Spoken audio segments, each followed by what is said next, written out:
The sun was beating down hard on the Arizona desert that July morning in 1887. Dr. Samuel Mitchell wiped the sweat from his face as he worked in his small clinic. The heat was so bad that even the lizards stayed in the shade. Samuel had been working as a doctor in this frontier town for 3 years now. He had seen many sick people, but nothing had prepared him for what was about to happen. The sound of horses running fast made him look up from his medical books.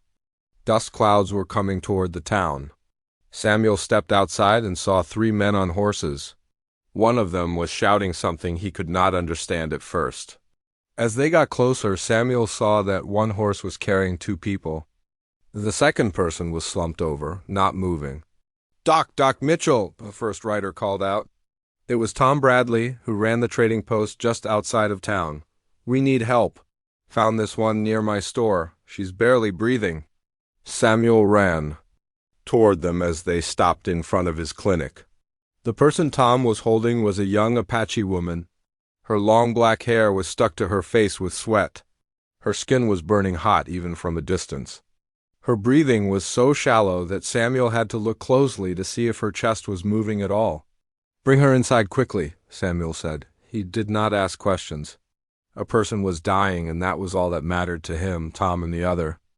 Men carried the woman into the clinic.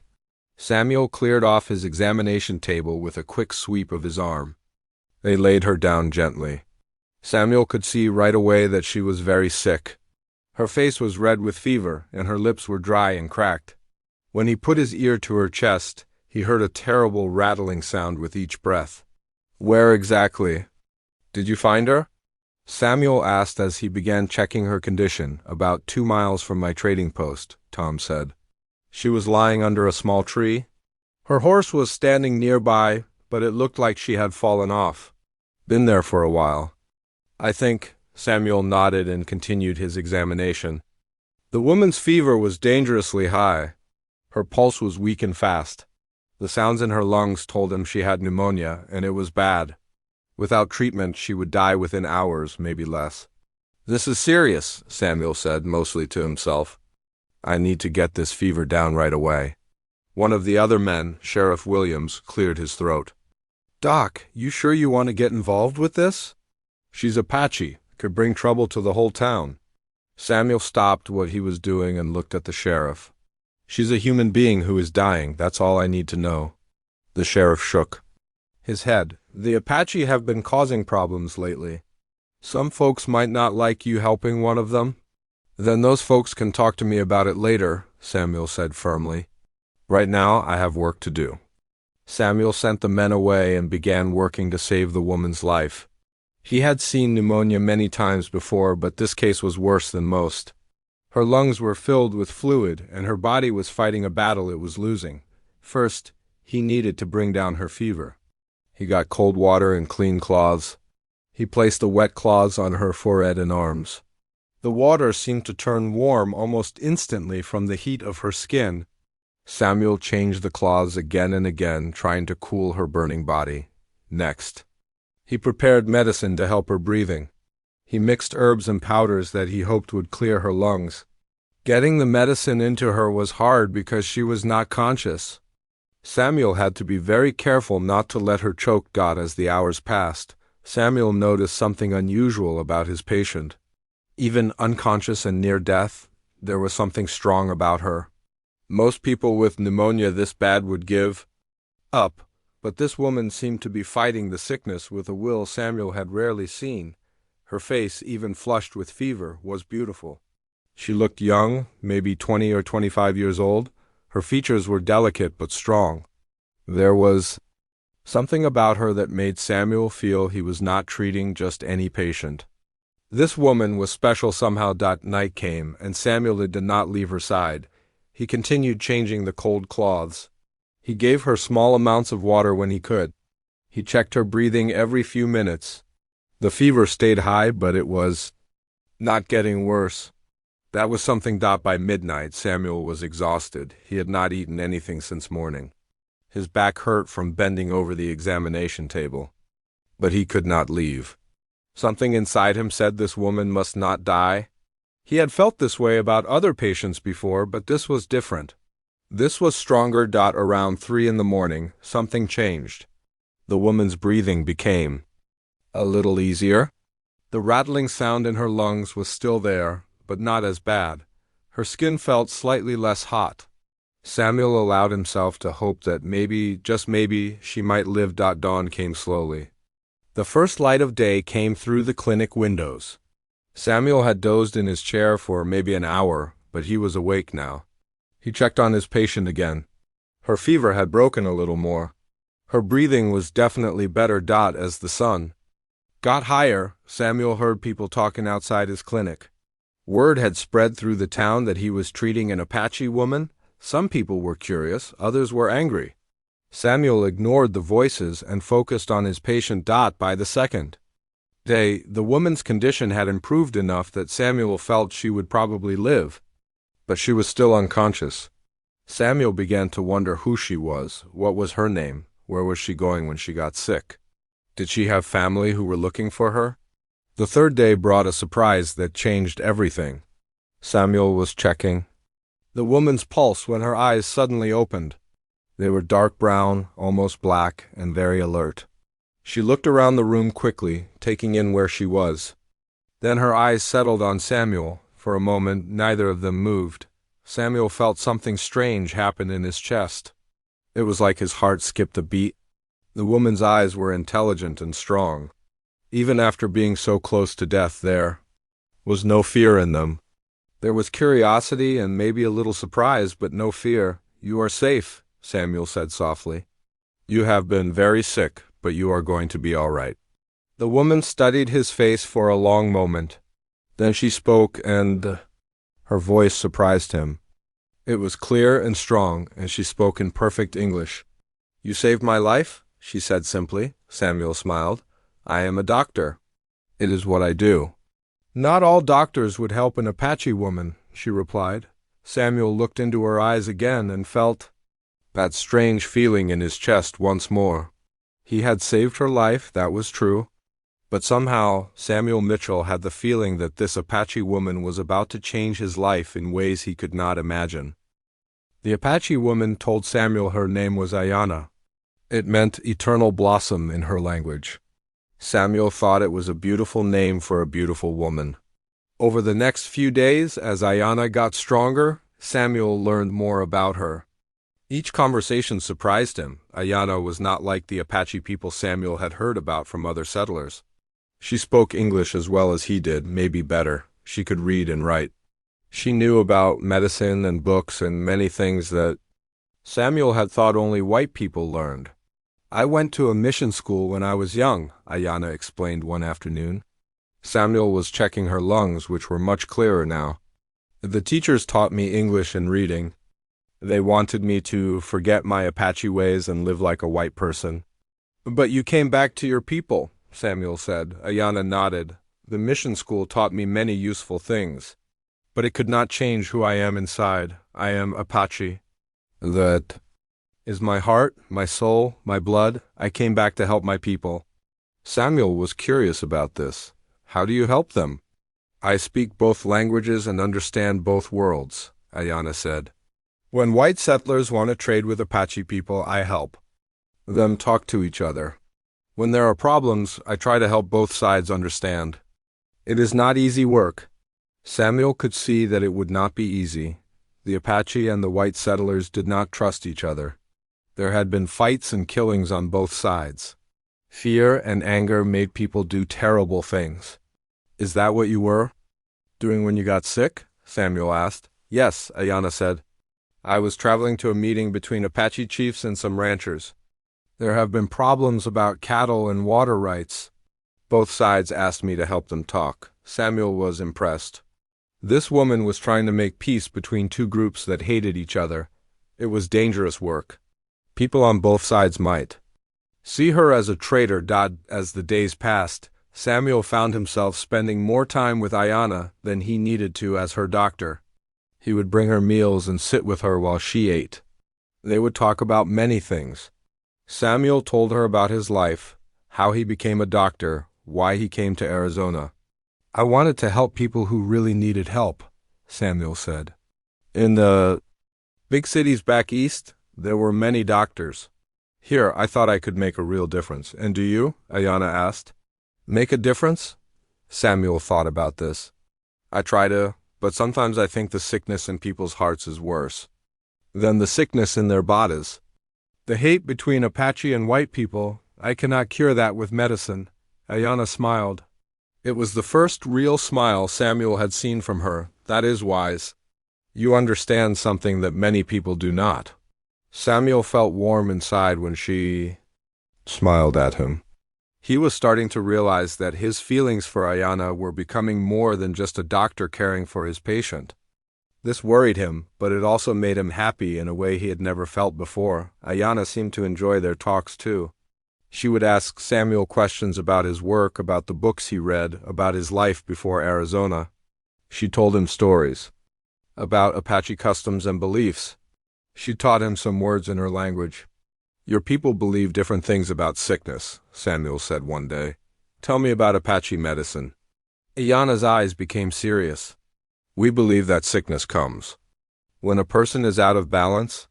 The body, the mind, the spirit, they must all work together. Medicine plants can help the body, but sometimes the spirit needs healing too. What heals the spirit? Samuel asked. Connection, Ayana said. Connection to the earth, to the sky, to other people, to the Great Spirit. When someone feels alone and cut off, the spirit gets sick, then the body gets sick too. Samuel thought about this. In medical school, he had learned to treat the body, but Ayana was talking about treating the whole person. It made sense to him. Is that why you got pneumonia? Samuel asked. Because your spirit was sick? Ayana was quiet for a long time. Maybe, she said finally. It is hard work being between two worlds. Sometimes I feel like I belong to neither one. Apache people sometimes think I'm too much like a white person. White people always see me as Apache first. It can be very lonely. Samuel felt sorry for her. He could not imagine how hard it must be to never fully belong anywhere. But you keep doing the work anyway. Yes, Ayana said. Because it is important. Because maybe someday Apache and white people can live together in peace. Someone has to try to build that bridge. Samuel admired her courage and her hope. She was risking her life to try to help two groups of people understand each other. Even when it made her feel alone and sad, she kept trying. As Ayana got stronger, she was able to walk around the clinic. Samuel would find excuses to be near her. He would ask her to help him organize his medical supplies. He would show her his books and ask what she thought about different ideas. The people in town began to notice that Samuel was spending a lot of time with his Apache patient. Some of them did not like it. They would make comments when Samuel walked through town. That doctor is getting too friendly with that Indian woman, he heard Mrs. Peterson say to her friend. It ain't natural, another person said. White folks should stick with white folks. Samuel tried to ignore the talk, but it bothered him. Not because he cared what people thought about him, but because he could see that it hurt Ayana. She heard the comments too. Samuel saw how her face would close up when people stared at her or whispered about her. One evening, Samuel found Ayana sitting by the window, looking out at the sunset. She seemed sad. What are you thinking about? Samuel asked. I should leave. Soon, Ayana said. I am well enough to travel, and people in town are not happy that I am here. Samuel felt his heart sink. He had known this day would come, but he was not ready for it. You could stay a few more days, just to make sure you are completely well.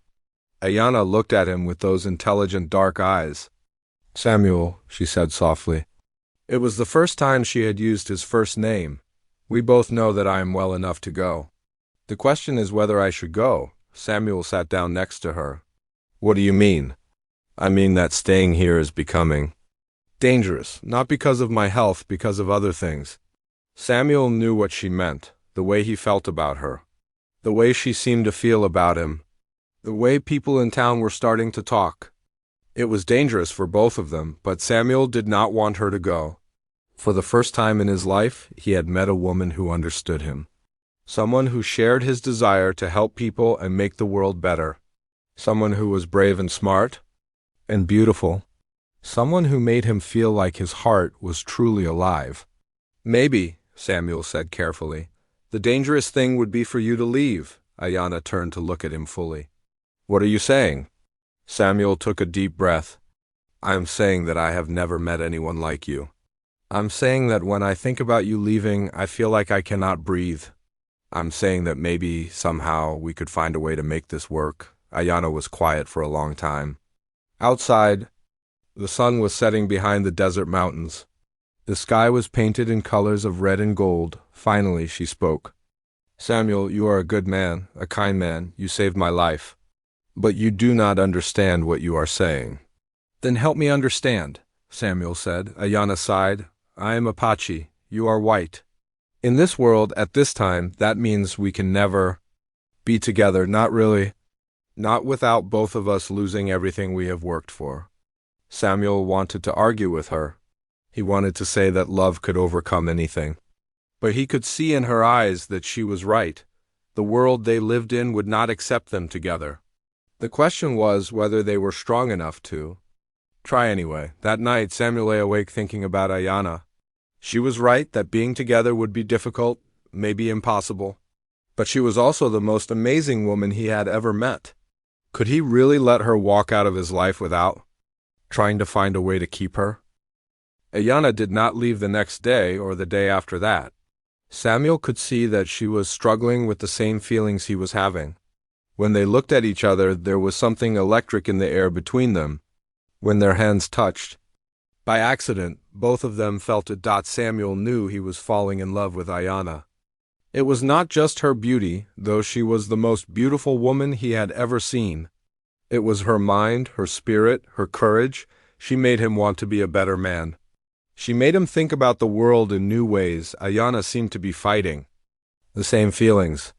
Samuel would catch her looking at him when she thought he was not paying attention.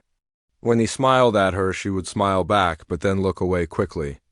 Samuel could tell she was scared of what was happening between them. One morning, Samuel was preparing medicine when Ayanna came to help him. She had been helping him with his work for several days now. Her hands were gentle and sure. She had a natural understanding of healing that impressed Samuel. You would make a good doctor, Samuel told her. Ayanna laughed softly. Apache women are often healers. We learn about plants and herbs from our mothers and grandmothers. But we do not go to schools like you did. I could teach you, Samuel said. I could teach you everything I know about medicine. Ayanna stopped what she was doing and looked at him. Why would you do that? Samuel met her eyes. Because you are smart enough to learn it. Because you care about helping people. Because ... He stopped, not sure if he should say what he was thinking. Because what? Ayanna asked quietly. Because I want to find reasons for you to stay, Samuel said honestly. Ayanna put down the medicine bottle she was holding. Samuel, we have talked. About this I cannot stay. Why not? Samuel asked. Who says you cannot stay? Everyone, Ayanna said. Your people. My people, the whole world says that an Apache woman and a white man cannot be together. Samuel moved closer to her. But what do you say, Ayanna? What does your heart say? Ayanna looked into his eyes, and Samuel saw all the feelings she had been trying to hide. My heart says many things that my mind knows are impossible.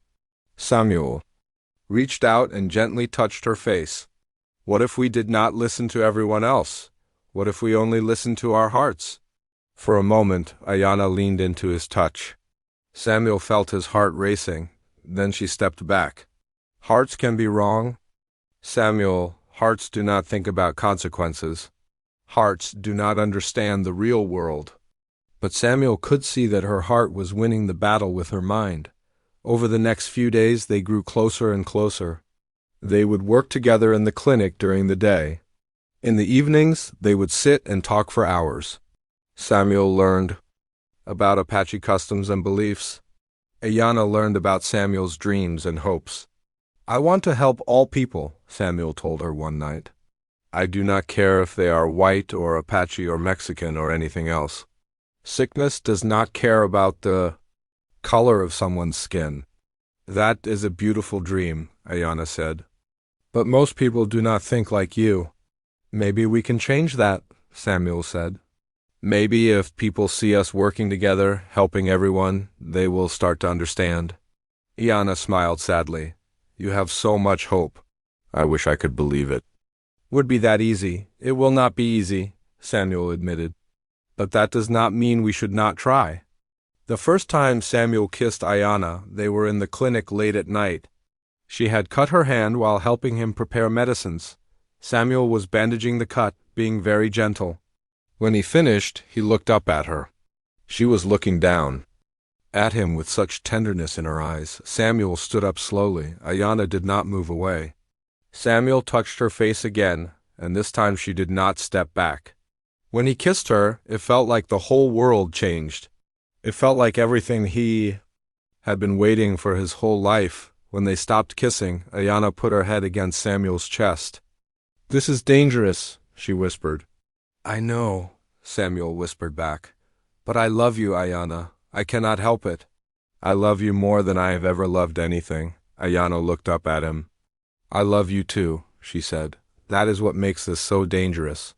From that night on, Samuel and Iana were careful to hide their love from the town. But love is hard to hide. People began to notice the way they looked at each other. They noticed that Iana was still at the clinic even though she was clearly well enough to leave. The talk in town got worse. Some people said Samuel was a fool. Others said he was a traitor to his own race. A few people even said that Iana must be using some kind of Apache magic on him. Samuel tried not to let the talk bother him. But it was hard. He had lived in this town for 3 years. These people had been his neighbors and friends. Now some of them would not even speak to him. Dr. Mitchell, said Reverend Thompson one day when Samuel was buying supplies at the general store. People are concerned about you. They think this Indian woman has put some kind of spell on you. Samuel was angry. Her name is Iana, and she has not put any spell on me. I am in love with her because she is an amazing woman. Reverend Thompson shook his head. This is not natural, son. God made the races separate for a reason. You are going against God's plan.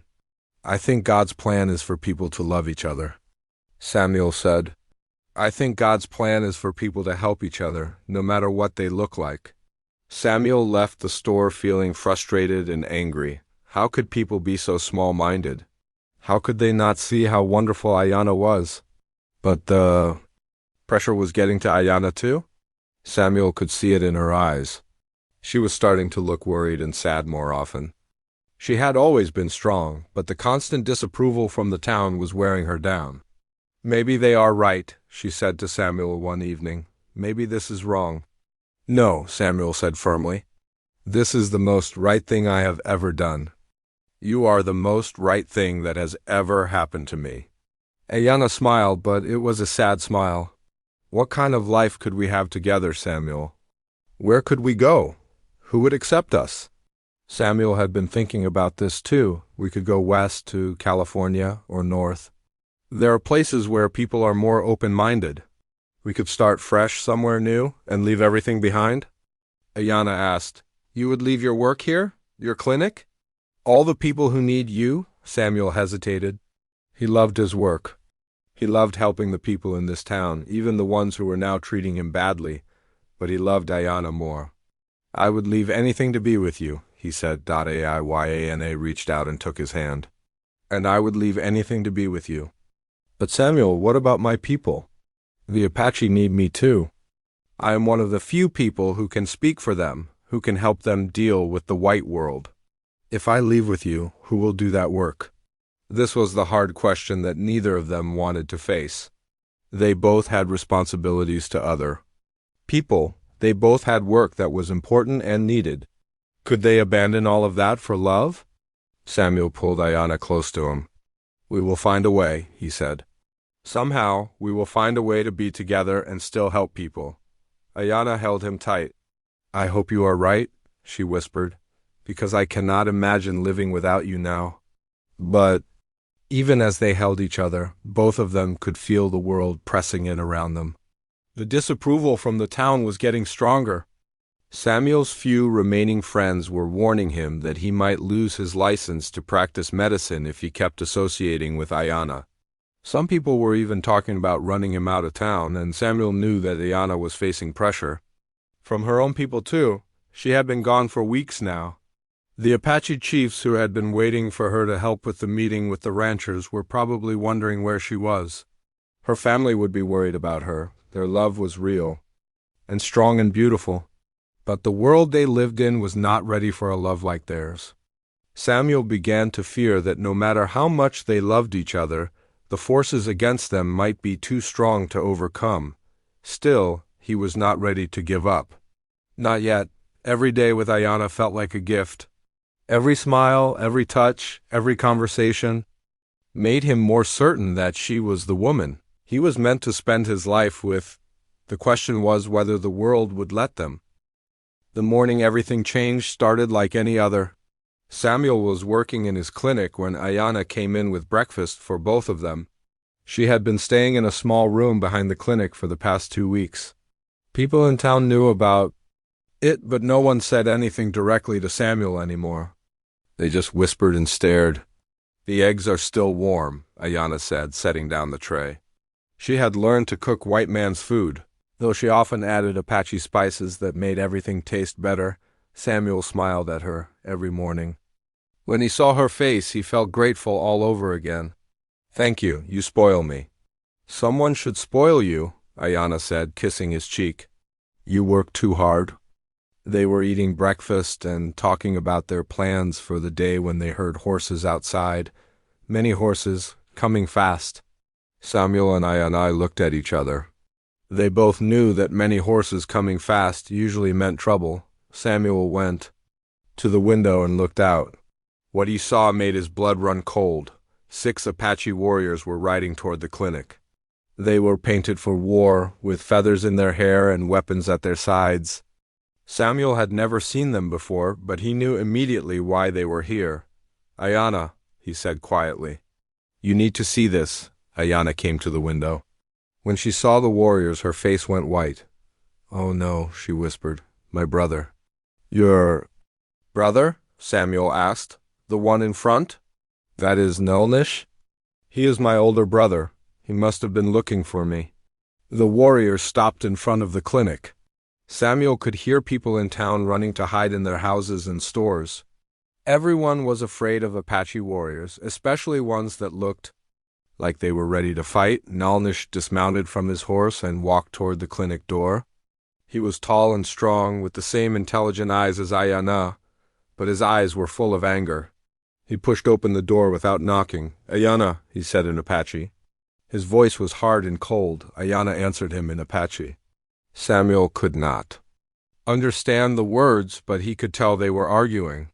Nulnish kept looking at Samuel with hatred in his eyes. Ayanna kept shaking her head and gesturing with her hands. Finally, Nulnish spoke in English. "You will come with us now, sister. You have been gone too long. Our people need you." "I am not ready to go yet," Ayanna said. Her voice was steady, but Samuel could see that she was scared. Nulnish looked around the clinic, taking in the neat rows of medicine bottles and the bed where Ayanna had recovered. "You are well. You have been well for many days. Why do you stay here with this white man?" Ayanna lifted her chin. "Dr. Mitchell saved my life. I am helping him with his work." Nulnish laughed, but it was not a happy sound. "Helping him with his work? Is that what you call it?" He looked at Samuel with disgust. "I have heard the stories, sister. People talk. They say you have forgotten who you are. They say you have chosen this white man over your own people."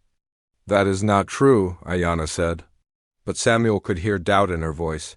"Then prove it," Nulnish said. "Come with us now. The chiefs have been waiting for you.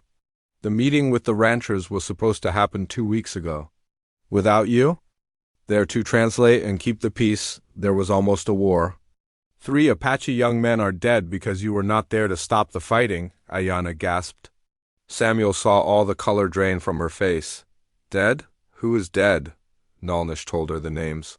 Samuel did not recognize them, but he could see that. Ayanna did. Tears started to fall down her cheeks.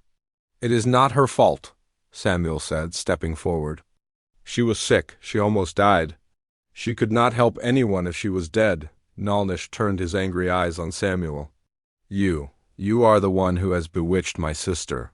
You are the one who made her forget her duty to her people. No one made me forget anything, Ayanna said quickly.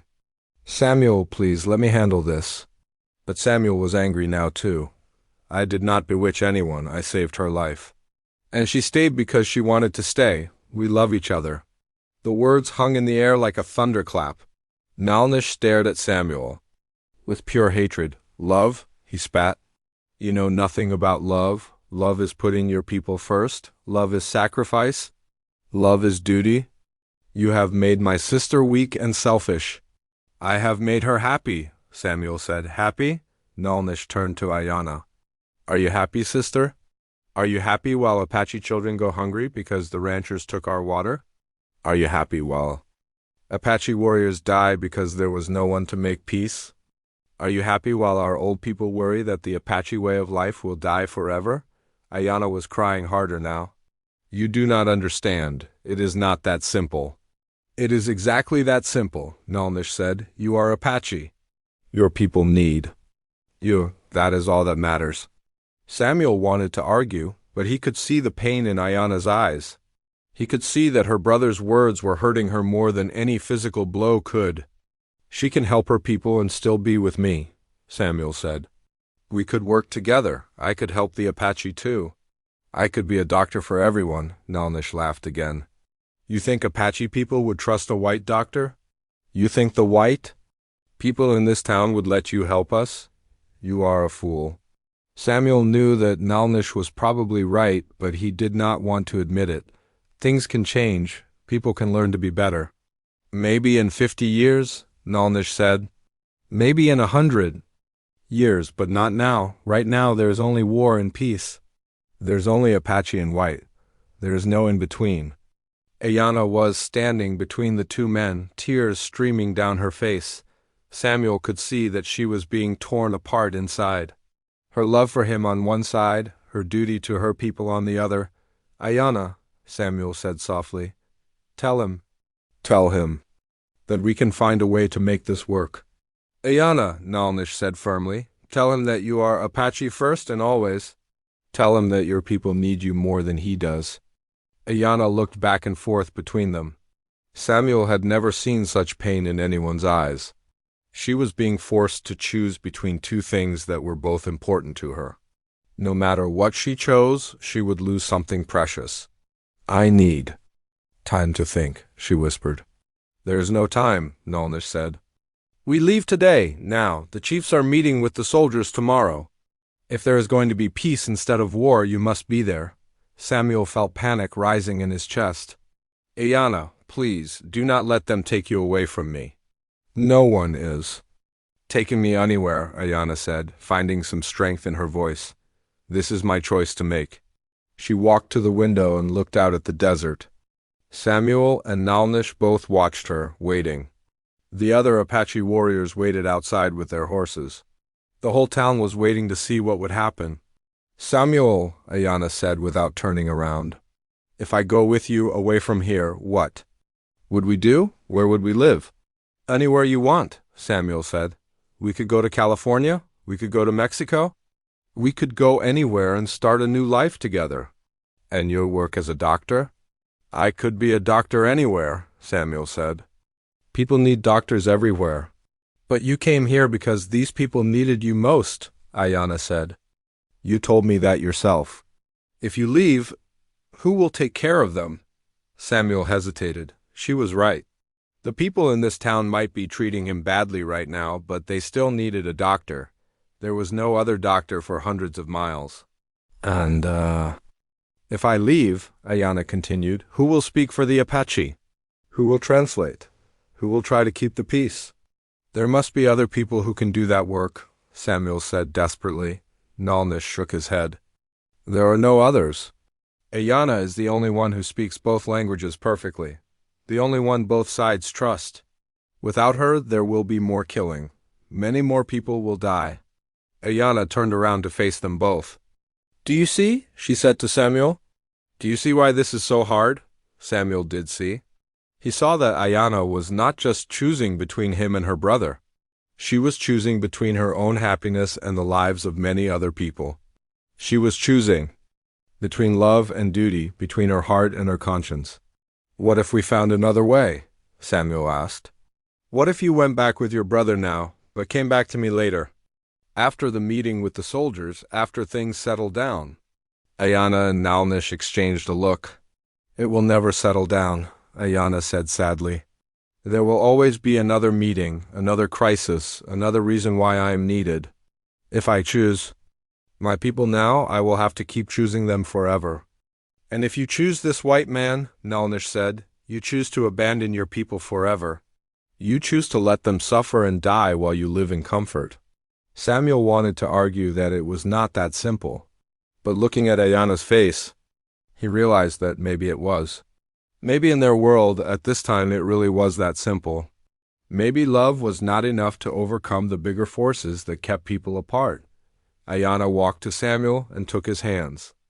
"I love you," she said. "I want you to know that. I will always love you. But I cannot live with the blood of my people on my hands. I cannot be happy knowing that people died because I chose my own heart over their lives." Samuel felt his world crashing down around him. "Ayana, please. There has to be another way." "If there was another way, do you think I would not take it?" Ayana asked. "Do you think this is easy for me?" Samuel could see in her eyes that it was not easy. It was breaking her heart just as much as it was breaking his. But she was going to do it anyway. She was going to choose duty over love, her people over him. "How long do I have?"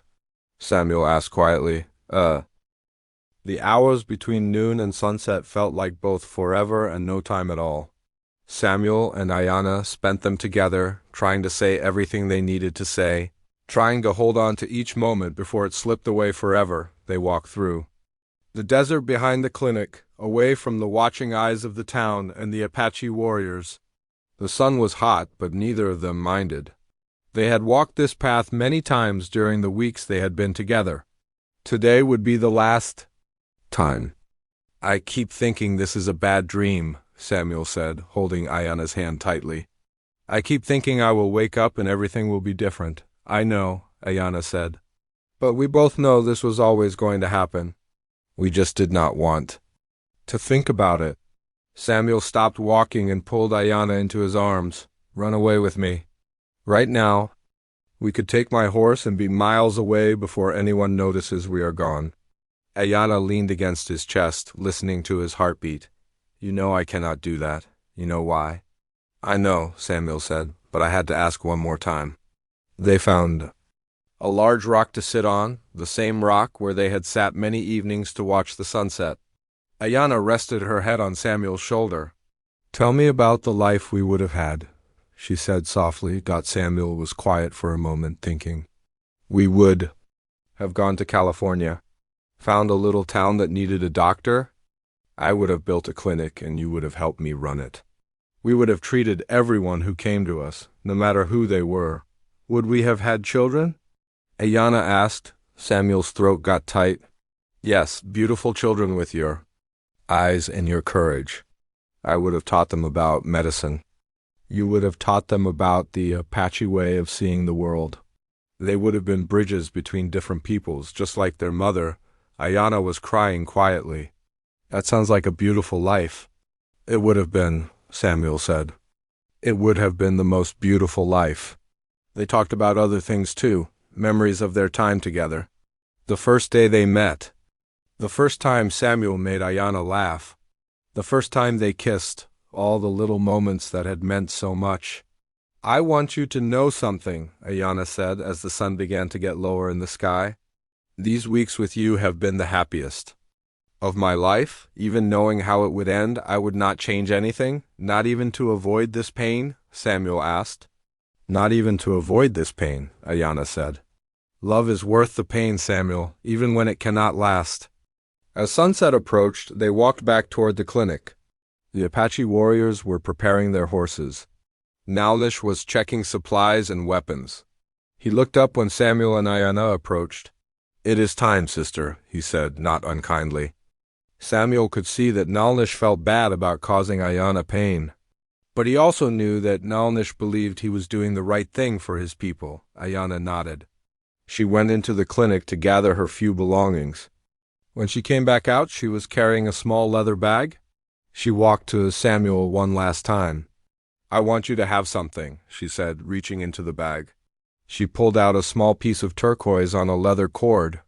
It was carved into the shape of a flower. "This was my grandmother's," Ayana said.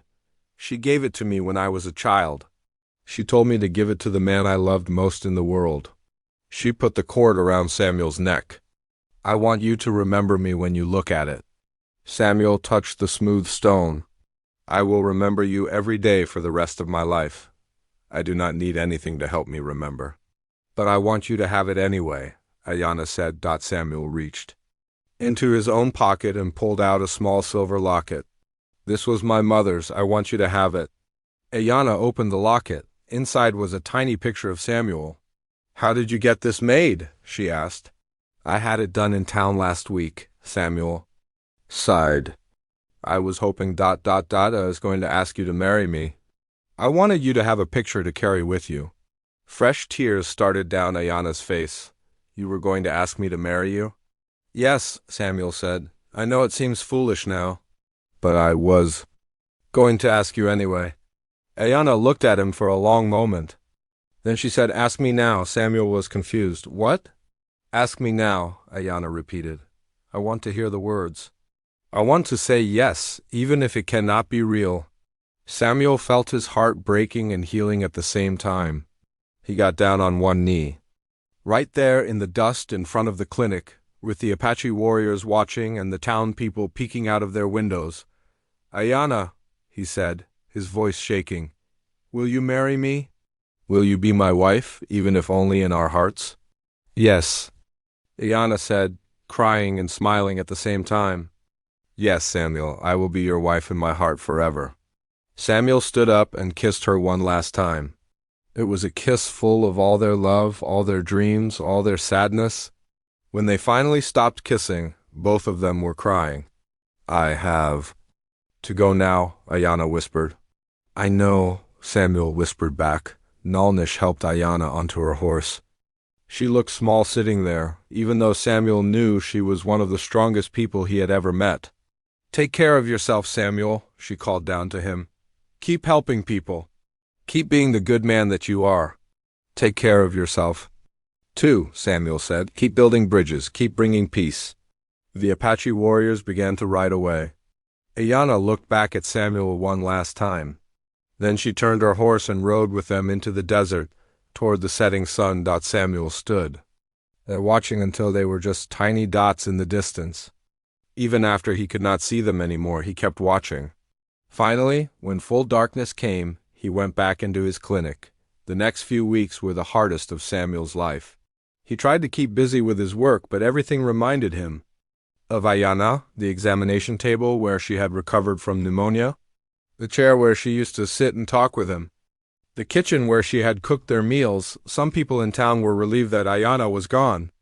They thought Samuel would go back to being the way he was before, but Samuel had changed. He could not forget the things Ayana had taught him, about seeing the world through different eyes. When Apache people came to town for trading, Samuel always offered to treat their sick. At first they did not trust him, but word spread that the white doctor had been kind to Ayana, and slowly they began to accept his help. Samuel also stood up to people in town who spoke badly about Apache people or other Native Americans. He would not let them use hateful words in his clinic. Some people did not like this, but others began to respect Samuel more for taking a stand. Over the months and years that followed, Samuel heard stories about Ayana. Travelers would bring news from the Apache territories. They said she had become one of the most important peace negotiators in the territory. She had helped prevent several wars. She had saved many lives on both sides of the conflicts. Samuel was proud of her, even though he missed her terribly. He knew she was doing exactly what she was meant to do. She was using her gifts to help people, to build understanding between different groups. It was the work she had been born to do. Samuel never married. People in town introduced him to eligible white women, but he was not interested. His heart belonged to Ayanna and always would. He threw himself into his work instead, becoming known as one of the best doctors in the territory. 5 years after Ayanna left, Samuel was treating a young Apache man who had been injured in a horse accident.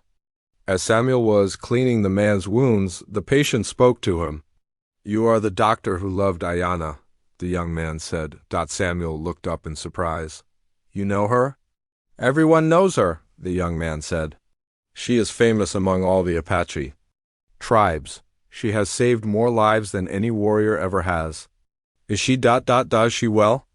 Samuel asked, trying to keep his voice steady. The young man smiled. "She is well. She is strong. She is respected by everyone." But double quotes. He paused as if deciding whether to say more. "But what?" Samuel asked. "But she never married either," the young man said quietly. "People have tried to arrange marriages for her. Good Apache men who would be honored to have her as a wife. But she always says no. She says her heart belongs to someone else." Samuel felt tears in his eyes. Even after all these years, even separated by hundreds of miles and impossible circumstances, their love was still real, still strong. "Tell me," Samuel said. "If you see her again, will you give her a message for me?" "Yes," the young man said. "Tell her that I am still the man she knew. Tell her that I still help all people who need help. Tell her that I think about her every day. And tell her that I am proud of the work she is doing." The young man nodded. "I will tell her." Samuel touched the turquoise pendant he still wore around his neck. After all these years, after all the heartbreak, he knew that what he and Aya had shared was worth it. Their love had made them both better people. It had taught them to see beyond the differences that divided people. It had given them the strength to spend their lives serving others. Samuel continued working as a doctor in Arizona for 15 more years. He treated everyone who came to him, white settlers, Apache, Mexican, anyone who needed help. He became known as a man who judged people by their character, not by the color of their skin. When Samuel was an old man, he would sometimes sit on the rock where he and Ayanna used to watch the sunsets. He would hold the turquoise pendant and remember the woman who had changed his life forever. He would think about the love they had shared, brief but powerful enough to last a lifetime.